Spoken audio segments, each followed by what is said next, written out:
So this video is going to be a little bit different from the other videos that I've made in the past where I've done fix it, just showing you things that I've modded on the car or am fixing on the car currently. So what we're going to do is we're going to end up prepping the car for the Texas region SCCA.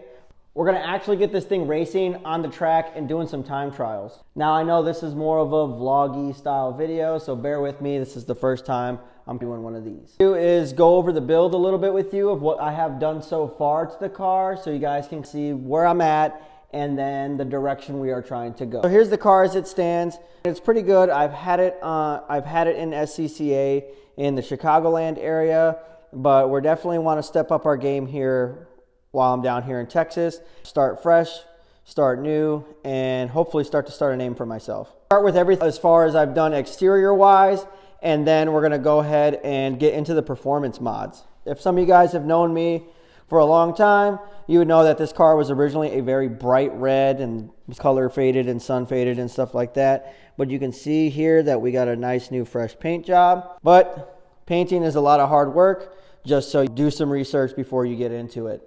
I'm going to go here and show you I got some XXR wheels. I'm pretty sure these are outdated. They don't even make them anymore. I did pick these up a long time ago on Facebook Marketplace for 500 bucks, back when you can get wheels like that.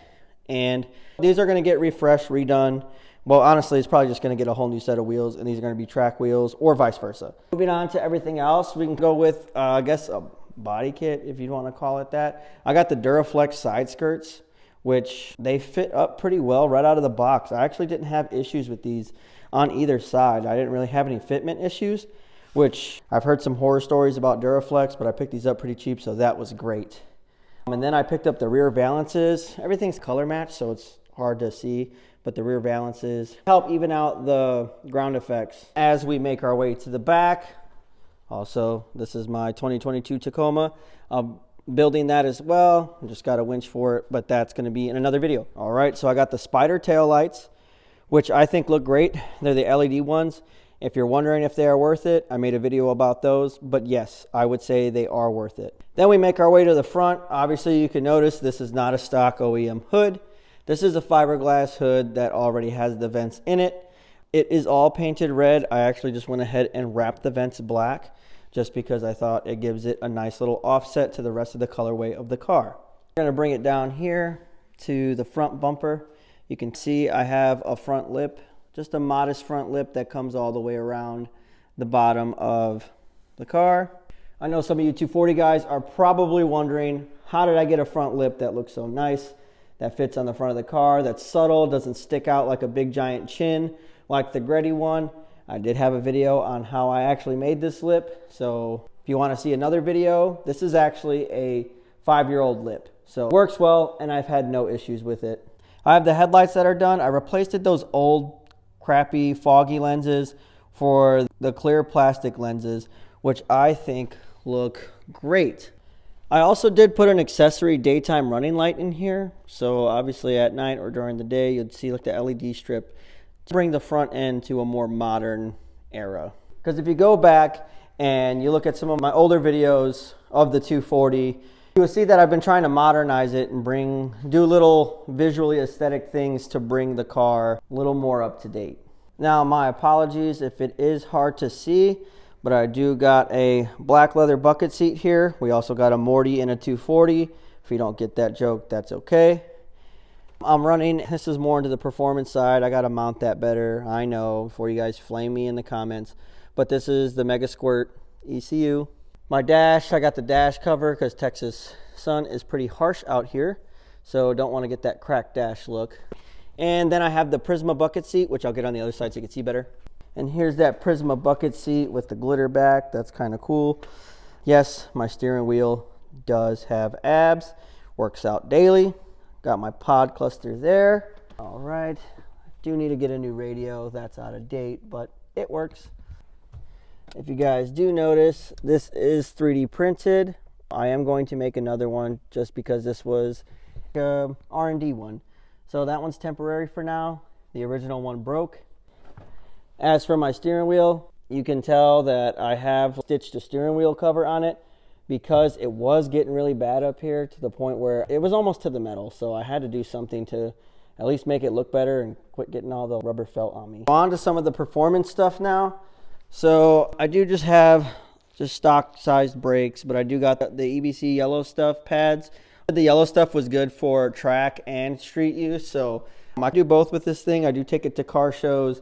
I do go to car meets and stuff like that. I drive it occasionally, as much as I can really, when I'm not working or going to school.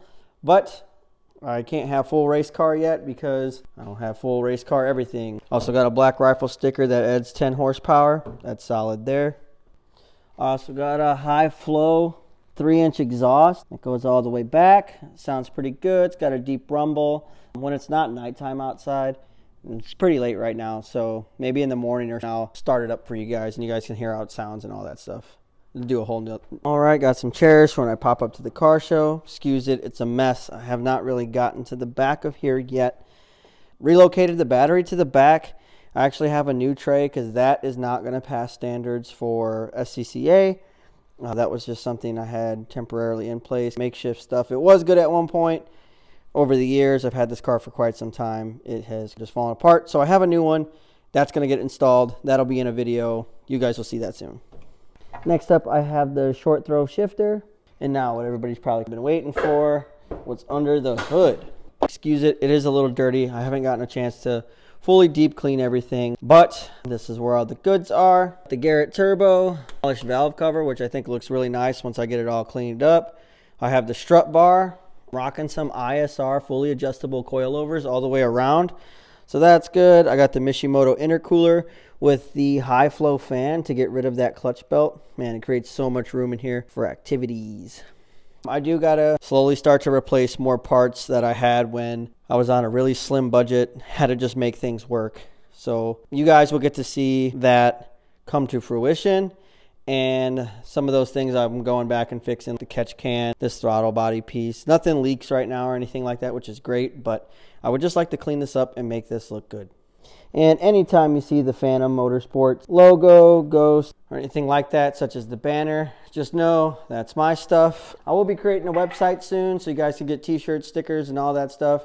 Realize I have no following for anything like that yet, but I genuinely enjoy designing those types of stuff. I went to school for graphic design for that. That's all for now. Stay tuned because the next video I'm going to install the battery tray and then my new deep dish steering wheel with the quick release so I can free up some knee space behind that steering wheel, because even though I'm short, it kind of does get crunched when you got the bucket seats in there. Anybody that owns a 240 knows that. Also, if you're not into cars and you're into the off-roading and truck scene, I do have my 2022 Tacoma that I occasionally take off-road. It's more of my daily, but that's going to be a build as well. That's going to be something that's more along the lines of a daily and off-roader, kind of like a good blend.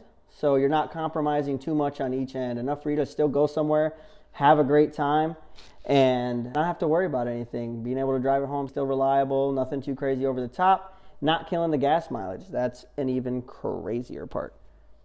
I did just get a winch for that bad boy. I am looking on Facebook Marketplace, see if I can find somebody that's selling an old bed rack, because I'm going to try to do the rooftop tent thing. So wish me luck on that, or if, like I said, you're in the Fort Worth area and you know somebody who's selling one, please let me know because I am interested. Thanks for watching, guys. Give this video a like. Tell me what you liked about it, what you didn't like about it. Very open to criticism. Please let me know. I would definitely like to know what I can do better to make these videos better, and do the thing, like, share, subscribe, comment, and let's help grow this channel. So let's have some fun. Thanks. See you next time.